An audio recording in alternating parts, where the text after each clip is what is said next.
Cette escrime ancienne, ça s'appelle les AMHE, Arts Martiaux Historiques Européens. En gros, c'est comme de l'escrime d'aujourd'hui, sauf qu'on est basé sur des traités d'avant. Donc on va partir sur des iconographies, on va partir sur des textes, etc. C'est comme de l'escrime d'aujourd'hui, mais sur des gestes anciens, et on va avoir différentes thématiques. Vous allez avoir du combat chevaleresque, dit féodal, avec le fameux bouclier. Vous allez avoir tout à l'heure de la hache de pas. Montre la tour, voilà, celle-ci, exactement, tout à l'heure. Et on finira après sur de l'épée longue. Ok. Dites-vous que ce que vous voyez là, c'est les gestes qui sont les plus proches de l'époque.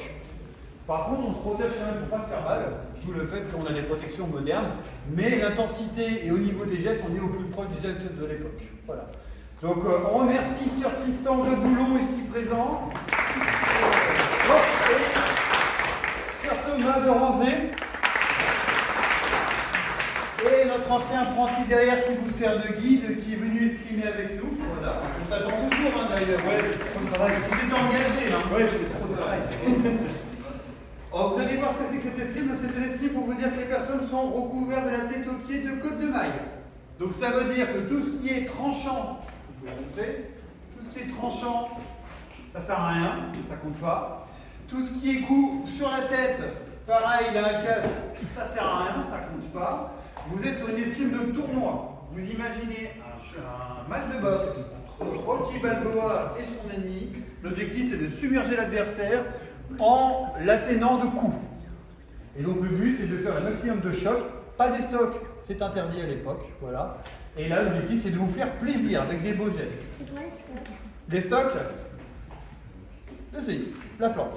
Il faut savoir que cette épée, à l'origine, n'est pas conçue pour vous. Parce que justement, on a un dégorgement au milieu, c'est pas conçu pour les stocks, il faut que ce soit des épées en diamant. Sauf erreur de ma part, vous en avez vu une au tout début de l'exposition, ici présent en bas. Voilà. Celle-ci n'est pas conçue pour, sur du XIIe siècle. Voilà. Messieurs, petite démonstration. On est parti.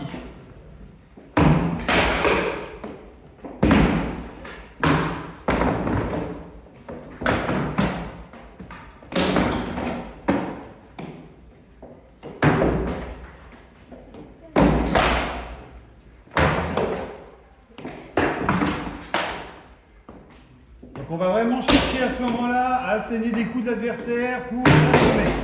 Voilà, on vient de le faire. Stop! Vous voyez? Engagé.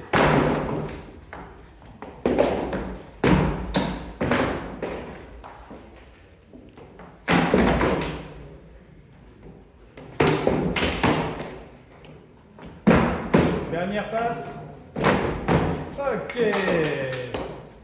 Ce qu'on va vous montrer, c'est fait pour le combat en armure. Vous voyez l'armure là-bas? Nous, normalement, nous sommes censés avoir la même. Mais ça coûte 10 000 €, on ne peut pas vraiment se le permettre. Alors, du coup, pourquoi on utilise ça? Parce que l'armure, il faut la déboîter et avec une petite épée, vous n'y arriverez pas. Donc ici, nous avons une pointe pour passer dans les ouvertures, un gros pic pour venir entrer dans l'armure. Parce que quand vous prenez ça à deux mains et que vous y mettez de la force, bah, ça fait ouvre-boîte. Et ici, un marteau pour venir fausser les pièces de l'armure.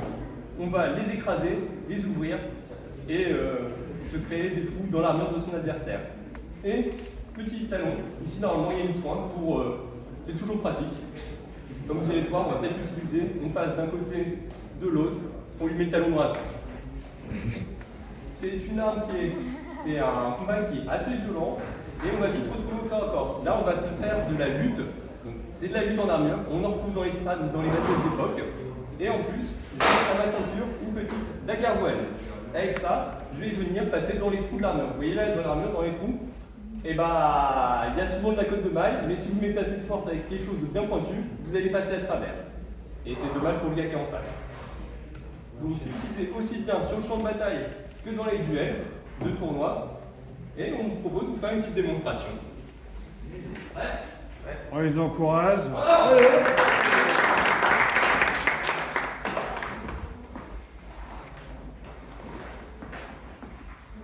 Ils aiment bien se faire des câlins.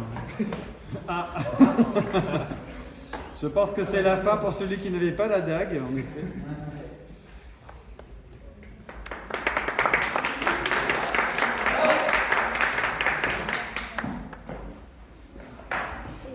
Ah, voilà, les fameux des stocks.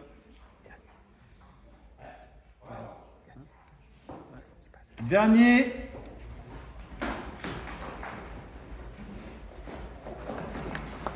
Dernier câlin.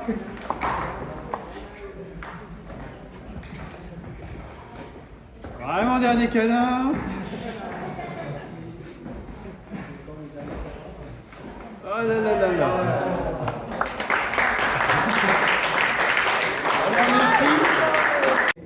Entre le 14e et le 16e siècle, l'Empire germanique. C'est des effets d'entraînement qui à l'époque ressemblaient déjà à ça. Un taureau, une fusée, une garde, un shield, une lame. Cette partie-là qui est agrandie permet en fait de mettre le pouce derrière, ce qui va nous permettre de faire des gestes assez amples et de pouvoir utiliser plus le poignet pour manier cet effet d'entraînement. C'est du combat sans armure.